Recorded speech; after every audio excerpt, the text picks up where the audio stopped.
going on, guys? It's K-Dub here with another episode of Crypto Zombie. Welcome back to the channel. Hope you're having a great day so far. Having a look at Bitcoin, we are down about 3%. It is the weekend. Sometimes the weekend can get a little bit crazy for Bitcoin, but a lot of the altcoins are actually in the green. So you could see that Bitcoin got up to around $10,100, and we currently have had a pullback. In fact, we dipped down to about $9,500. So one of the main questions a lot of people are asking right now, is it the time to get into altcoins? Because usually what happens after Bitcoin does have these massive rallies, it does tend to have a little bit of a cool off period, and you do see some of that money trickle down into the altcoins. However, we do have the halving coming up, and a lot of people are actually now anticipating a major dump. Now, I don't want you guys to be alarmed by the title of this video. I'm not switching from like a bull to a bear, okay? But I do want to discuss the possibility of what could happen if Bitcoin was to dump.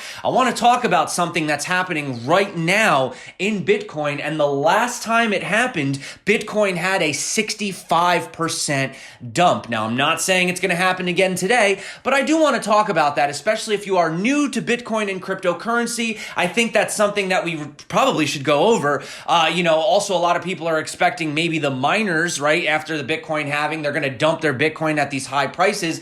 Actually, it's not the miners you need to be afraid of. I want to talk about who may actually be the ones potentially to watch out for, and also the fact that a lot of people suggest Bitcoin is heavily manipulated right now. We're going to get into all that today. Lots of news. Definitely stick around to the end of today's video. If that sounds good to you, you know what to do. If you're not subscribed, definitely consider it. And if you're looking to win a Ledger Nano S, drop a comment below. We are giving one away on Monday. Now, having a look right here, you are noticing a lot of people are betting against Bitcoin currently. You notice that basically all of the shorts are over 50% on Binance, BitMEX, Bybit, Bitfinex, OKX, which means a lot of people are actually anticipating the Bitcoin price to go lower. Yes. Bogdanov, he did it. He bought. He went all in. Dump it. Essentially, guys, we do have the halving coming up. Peter Schiff, he's been a bit of a Bitcoin skeptic, but gold was $1,700 when Bitcoin was $1.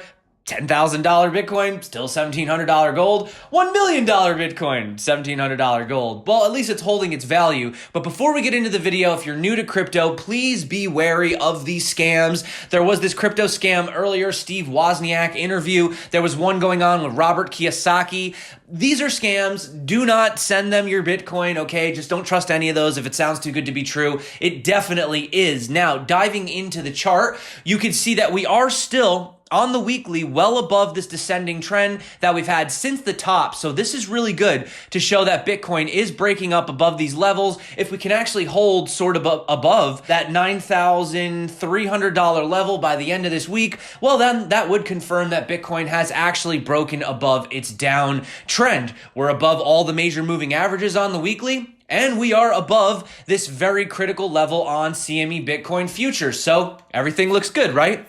Well, we'll get into that in just a second, but I do want to point out, however, that we did close the CME futures over the weekend at $10,030, which means currently we are actually a little bit lower than that right now. So there is that chance that Bitcoin could potentially try to actually pump up to those levels come Monday just to fill the gap super quick. So keep that in mind if you're out there trading. But I want to talk about the fact that the Fear and Greed Index is now currently at 56. This means that the markets are very greedy.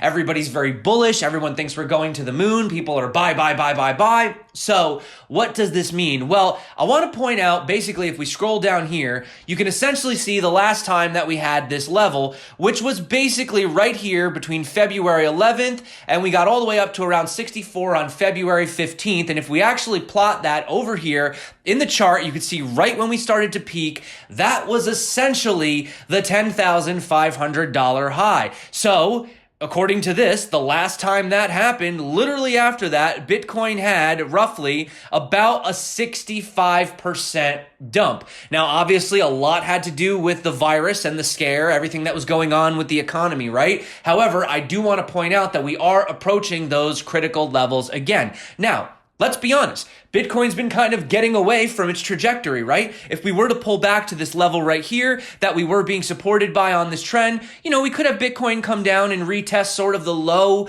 9,000s, the high 8,000s. That would actually still be bullish for Bitcoin because we would still be putting in an ultimate higher low. So even if Bitcoin was to have a bit of a pullback, doesn't necessarily mean, run for the hills, doom and gloom. That is a possibility. You could see even over here on the VPVR, this line behind me essentially represents the most accumulated level of Bitcoin, essentially from the end of April, basically up until now, and that is right here in this region with the average price being at around $8,837. And interestingly enough, even if we were to fall down to those levels like I just said, that would still be a higher high right here, which would still be good for Bitcoin. We would still be putting in an uptrend, right? Having a look right here also, this crazy level where Bitcoin hung out a lot. We did have a lot of resistance here when we had the China pump. Well, if we zoom in right now, Bitcoin wicked down exactly to that level and pulled back up, right? So you can see right here, we really don't want Bitcoin to fall below the $8,000 level. However, I do want to point out that even during the historic Bitcoin pump to $20,000, Bitcoin had multiple double-digit drawbacks. This was basically from September 2016 all the way up to the all-time high, and you could see we had a lot of drops. We had a 40% drop here, 25%, 36%, 36, 31, 38, 38, 30%. And these all happened during the most insane bull run Bitcoin had ever seen. So even if we were to take a 20%, 25%, even 30% dump, it doesn't mean that, it's a sell the, news event. Could be. But also could just be Bitcoin being Bitcoin, right? Having a look over here, I want to point out one thing that Willy Woo said. He's a very popular on-chain analyst. Now, a lot of people are anticipating that the miners are just going to sell the news, because they're going to be getting their Bitcoin cut in half, right? So they're going to have to cover these profits, or cover the costs, I should say. It's still going to take the same amount of energy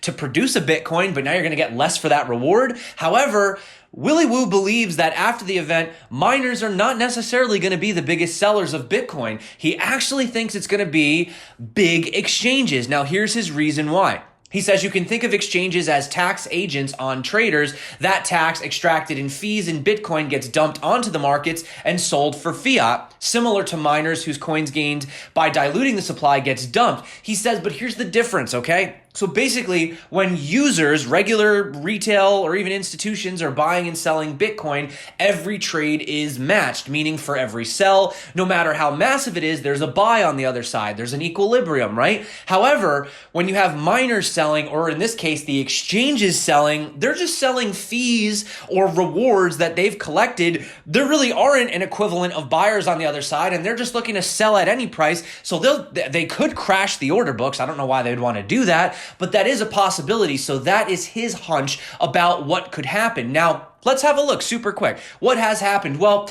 we don't really have a lot of data points, okay? We've only had 2 halvings ever. If you were doing a science experiment and you only had 2, things to go off of, that I wouldn't really consider that a very legit survey, but okay, we only have 2 to go off of. Zooming into the one that we had back here on November 28th, you could see that there was a bit of a run up to that point, but honestly, it was very lackluster, kind of went sideways. In fact, once we had the halving, Bitcoin went sideways for about 50 days, 51 days, and we really didn't have much change in the Bitcoin price. Now, fast forward to the second halving, you did have a lot of people anticipating it. Second time around, people know what the halving is, right? So we had this massive run up leading up to the halving right here. You could see Bitcoin pumped all the way up about 80%, and then at the halving, it actually had a subsequent dump down about 30%. So that looks like it was a buy the rumor, sell the news event. So this brings us to the most recent halving,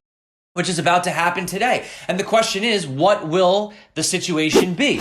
Is it going to be a buy the rumor, sell the news event? Well, that is to be seen. Let's be honest. Nobody really knows what's going to happen. Long term, I think we know where Bitcoin is going. However, short term, you are noticing that Bitcoin has once hit actually it went above its resistance, but it is starting to fall back into its dominance channel. And this is why some people are speculating on the fact that maybe the altcoins are going to be looking to have a bit of a rally. You can actually see back here, right here, in December of 2017, we had Bitcoin basically hitting a high in dominance. And then you noticed after that, Bitcoin actually started to sell off. However, altcoins saw a massive rally in the month after Bitcoin's all-time high. Bitcoin hit an all-time high in December. Altcoins had a rally in January. So this is like a very big example, but even on smaller time frames, you do notice that Bitcoin pumps, kind of takes a little bit of a break, and then the altcoins start to break out. So that is why a lot of people are saying maybe that's a possibility. And you can see right here, this very critical red level where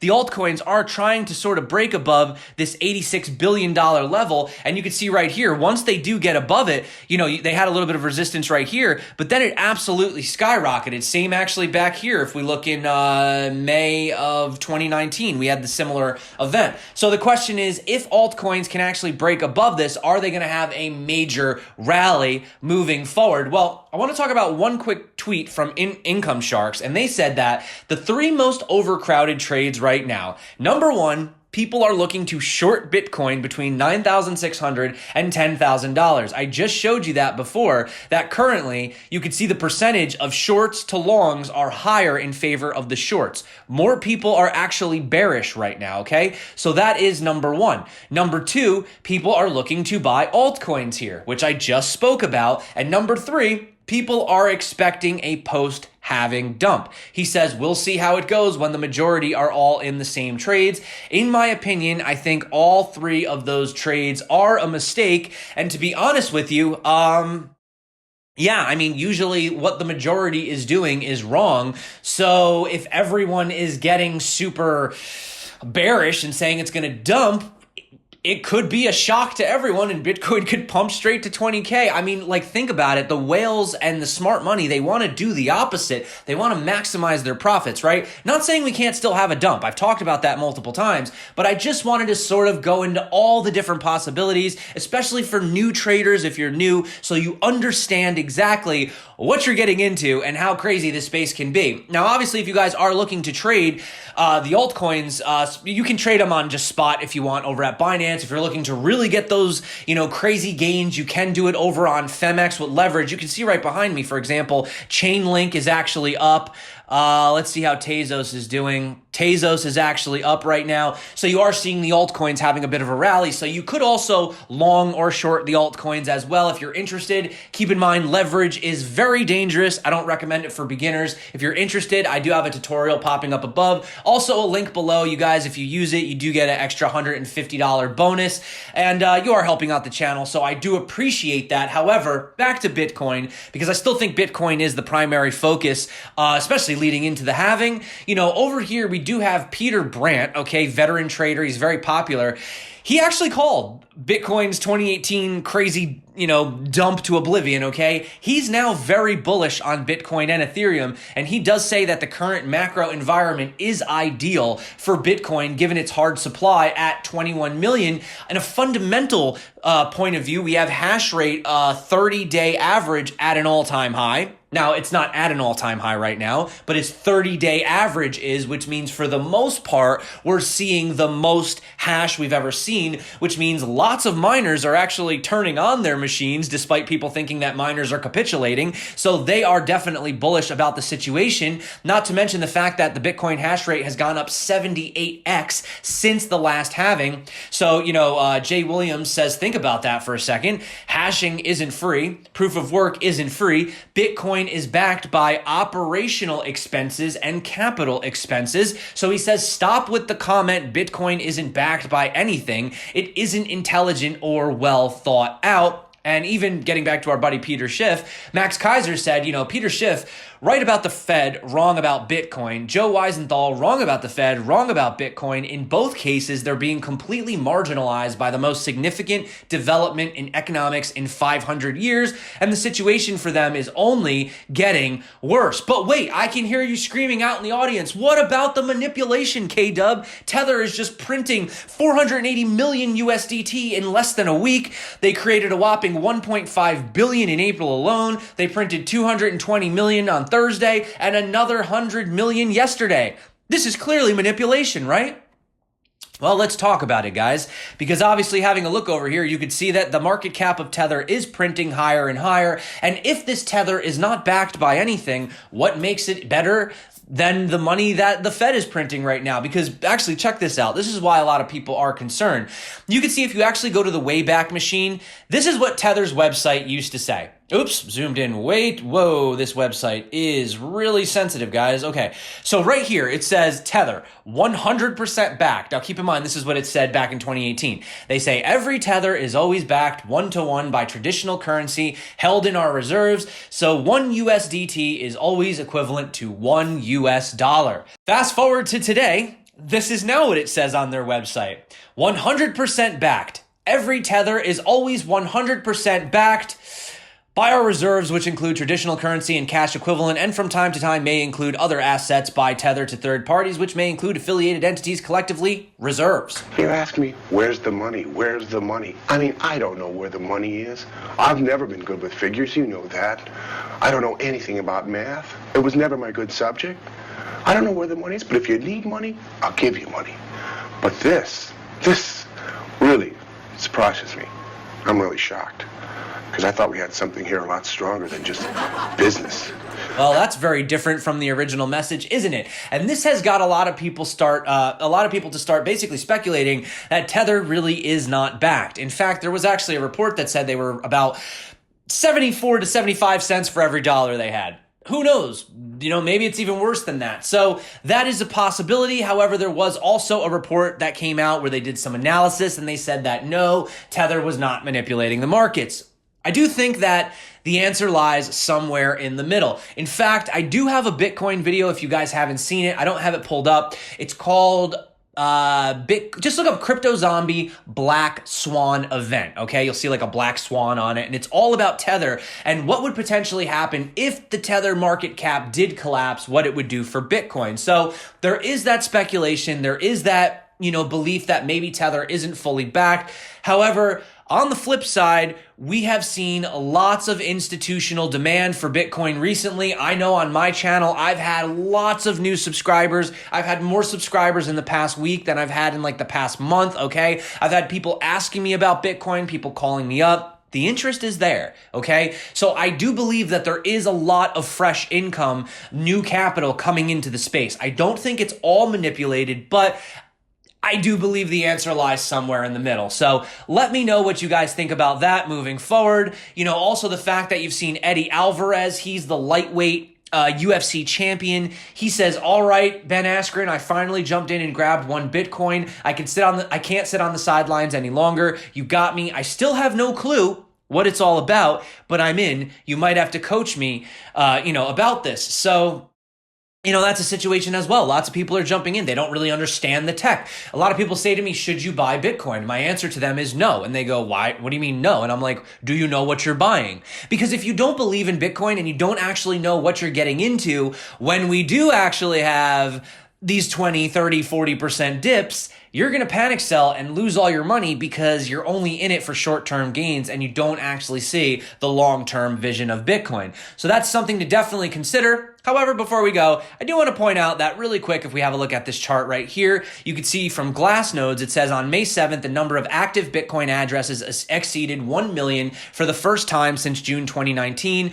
when the price eclipsed 13,000. Prior to that, there have only ever been this many active addresses on the network during the historic bull run in late 2017. So this is showing me people are interested. Money's coming in. You're seeing a lot of talk about Bitcoin, a lot of excitement. A lot of people are starting to understand how crazy things are out there with the macroeconomic factors. The Fed printing endless money. Active addresses are up. Lots of positives, but you know, like I said, guys, people are a little bit greedy right now. So let me know what you think. I wanted to just make this video before the halving so you understand the implications. We're probably not going to go immediately to the moon, but we could. And you need to be seated in a position where you're not overextended. You don't have more money in it than you can afford to lose. But if you are positioned correctly and Bitcoin does have a blast off moment after the halving, well, you know, then you'll be really happy. And that's basically what I want for you guys, is to be happy and not freaking out and, you know, not being able to sleep at night because you put too much money in, okay?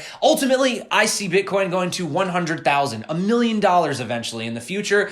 But, you know, short term, yeah, we could have a dip. Hope you guys understand kind of where I'm coming from. If you're new, I hope this video was kind of helpful, like helps you to open your eyes a little bit to the possibilities. And yeah, so that's it for me today, guys. I want to say thank you so much for coming back to the channel. You guys rock. You're the reason that I do this every single day. If you want to win a Ledger Nano S, drop a comment below. And that is it for me today. Thank you so much. You guys rock. I freaking love you. My name is K-Dub. This is Crypto Zombie. Until next time, stay crypto. And of course, peace out.